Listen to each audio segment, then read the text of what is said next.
2080 10वां महिना 18 गते बिहीबारको दिन नेपालको सबभन्दा ठुलो व्यापारिक घराना तथा विनोद चौधरीको कान्छो भाइ र सिजी होल्डिङको म्यानेजिङ डाइरेक्टर अरुण चौधरीलाई प्रहरीले गिरफ्तार गर्यो। उहाँको साथसाथै अम्रपाली कन्स्ट्रक्सनको मालिक सञ्जय ठाकुर र बाँसबारी छाला उद्योगको तत्कालीन अध्यक्ष अजित नारायण सिंह थापालाई पनि गिरफ्तार गरिएको थियो। उहाँहरूलाई बाँसबारी छाला जुत्ता उद्योगको 10 रोपनी जग्गा हिनाबिना गरेको आरोपमा गिरफ्तार गरियो। आज हामी कुरा गर्नेछौँ के भएको थियो र कसरी उहाँहरूले यस काम गर्नु भएको थियो। हामीसँग बनिराख्नु होला, हामी सबै कुराहरू डिटेलमा गर्नेछौँ।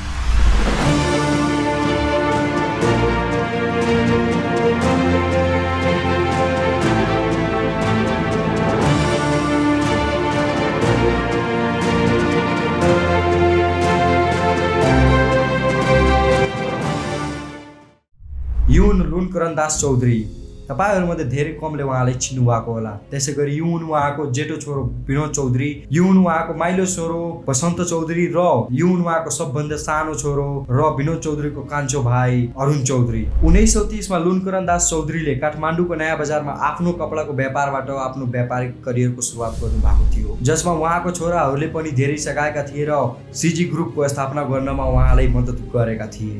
2072 माघ 21 गतेको दिन लुनकरणदास चौधरीको मृत्यु हुन्छ र उहाँहरूले बनाएको सम्पत्ति तथा व्यापारहरूको बाँडफाँड सुरु हुन्छ। विनोद चौधरीको हिस्सामा सिजी ग्रुपको धेरै जसो कम्पनीहरू आयो। त्यसै गरी बसन्त चौधरीको हिस्सामा काठमाडौँको नर्विक हस्पिटल, पशुपति बिस्कुट उद्योग आयो। त्यसै गरी लुनकरणदास चौधरीको सबैभन्दा कान्छो छोरो अरुण चौधरीको हिस्सामा काठमाडौँको चाँदबाग स्कुल, हिमालयन ग्लोरी र नेपालमा सुजुकीको डिलरसिप आयो। त्यसपछि अरुण चौधरीले आफ्नो व्यापारहरूलाई सिजी होल्डिङको नाममा चलाउन थाले।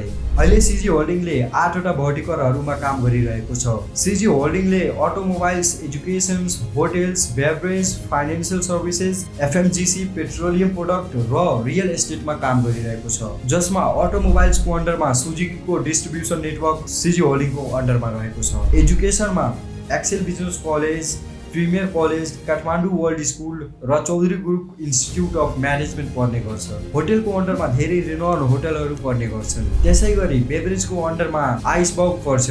यसका साथै फाइनेन्सियल सर्भिसेसहरूमा सिजी मनी पर्छ, जसले रेमिट्यान्स रिलेटेड सर्भिसेसहरू दिन्छ। एफएमजीसीमा सेफ खानेतेल पर्ने गर्छ। तर सबभन्दा ठुलो प्रोजेक्टहरू रियल एस्टेटमा रहेका छन्, जसमा अहिले पनि सिजी होल्डिङले भैसेपाटी हाइटमा 9वटा विलाहरू, हात्तीवनमा सिटी एस्केप, दाफाखेलमा लेक भ्यू हाउसिङ सोसाइटी, पनौतीमा विला तथा सुनाकोटमा पनि साना र ठुला गरी 70वटा विलाहरू बनाइरहेको छ। बाँसबारी छाला जुत्ताको सुरुवात 2021 मा भएको थियो, जसको लागि तत्कालीन श्री 5 को सरकारले 18 रोपनी 3 पैसा र 2 आना जग्गा बाँसबारी छाला जुत्तालाई दिएको थियो। 2043 सालमा अरुण चौधरी तथा तत्कालीन बाँसबारी छाला जुत्ता उद्योगको अध्यक्ष अजित नारायण सिंह थापा बीच एउटा प्रस्तावमाथि कुरा भयो, जसमा उहाँहरूले एउटा स्पोर्ट्स कम्पनी बनाउने भन्ने कुरा भएको थियो, जसको क्यापिटल 50 लाख राख्ने र अरुण चौधरीले 51% सेयर राख्ने र बाँसबारी छाला जुत्ता उद्योगलाई 25%, यसै गरी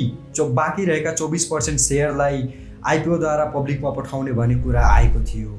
2043 साल 7वां महिना 27 गतेको दिन च्याम्पियन फुटवेयर कम्पनीलाई दर्ता गराइयो।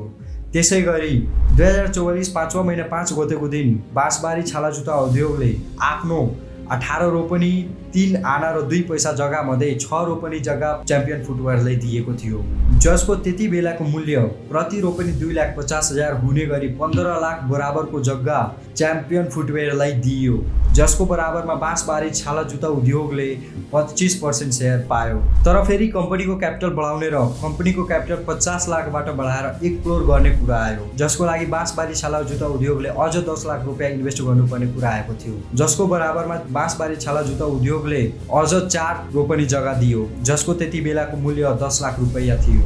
र त्यसै गरी कम्पनीलाई दर्ता गराउने क्रममा बाँसबारी छाला जुत्ता उद्योगले अझ 1 लाख रुपियाँ इन्भेस्ट गरेको थियो। यसै गरी बाँसबारी छाला जुत्ता उद्योगको टोटल लगानी भने 26 लाख पुगेको थियो। बाँसबारी छाला जुत्ता उद्योगले कन्ट्र्याक्ट अनुसार 26 लाख रुपियाँ तिरेको थियो, जसको बराबरमा 25% सेयर पायो। तर अरुण चौधरीले 51% सेयर लिएका थिए, जसका लागि उहाँले 51 लाख रुपियाँ तिर्नुपर्ने थियो। त्यसै गरी 24% सेयर पब्लिकमा जाने थियो, जसबाट 24 लाख रुपियाँ आउनेवाला थियो। तर उहाँहरूले 74 लाख मध्ये मात्र 8 लाख रुपियाँ इन्भेस्ट गरेका थिए र पब्लिकमा जाने सेयर कहिले इस्यु पनि भएको थिएन। त्यसपछि च्याम्पियन फुटवेयर सुरु भएको केही वर्षमै त्यसलाई लसमा देखाइयो र त्यसमा धेरै राजनीति गरेर त्यसलाई बन्द गरियो। 2049 3 महिना 23 गतेको दिन सरकारले प्राइभेटाइजेसन गर्ने निर्णय लियो, जसको लागि बाँसबारी छाला जुत्ता उद्योगको 25% सेयरलाई महालेखा कार्यालयमा बुझाइयो र महालेखा कार्यालयको जिम्मा लगाइयो। महालेखा कार्यालयले त्यो सेयरलाई निलामी गर्ने निर्णय गर्यो। 2054 4 महिना 11 गतेको दिन त्यो निलामीलाई सम्पन्न गर्यो, जसमा अरुण कुमार चौधरीले मात्र 36 लाखमा 25% सेयरलाई भित्र्याएका थिए र अब अरुण चौधरीसँग पहिलेका 51% र यसपालिका 25% सेयर हुने गए, जस कारणले उहाँसँग 76% सेयर भयो र बाँकी रहेका 24% सेयर कहिले इस्यु नै भएको थिएन, जस कारणले उहाँ मालिक हुनुभयो। यसरी उहाँले सरकारले झुक्क्याएर च्याम्पियन फुटवेयरको मालिक बन्न पुगे। 2054 9 महिना 4 गतेको दिन च्याम्पियन फुटवेयरलाई पब्लिकबाट प्राइभेट लिमिटेडमा कन्भर्ट गरियो। पछि च्याम्पियन फुटवेयरलाई नाम मात्र चेन्ज गरेर सिजी रेसिडेन्सी गर्यो र अहिले सिजी होल्डिङको त्यहाँ चाँदबाग स्कुल चलिरहेको छ र त्यसमा अहिले एउटा ठुलो अपार्टमेन्ट बनाउने कुरा पनि भइरहेको थियो। नेपाल प्रहरीको केन्द्रीय अनुसन्धान ब्युरो CIB को अनुसार उहाँहरूले 3 महिना भन्दा पनि बढीको अनुसन्धान गर्नुभएको थियो र त्यसबाट पाएको तथ्यहरूको आधारमा उहाँहरूले अरुण चौधरीलाई गिरफ्तार गर्नुभएको छ र उहाँमाथि यो कुराहरूको आरोप लाग्यो र अहिले पनि उहाँमाथि इन्भेस्टिगेसन भइरहेको छ। तर अरुण चौधरीले अहिले त्यो हडपेको जग्गालाई फिर्ता गरेर बच्न प्रयास गरिरहेका छन्। हेरौँ अगाडि के हुन्छ। आजको भिडियोमा यतिकै। हामी फेरि पनि भेटौँला अर्को कुनै भिडियोमा। तबसम्मको लागि धन्यवाद।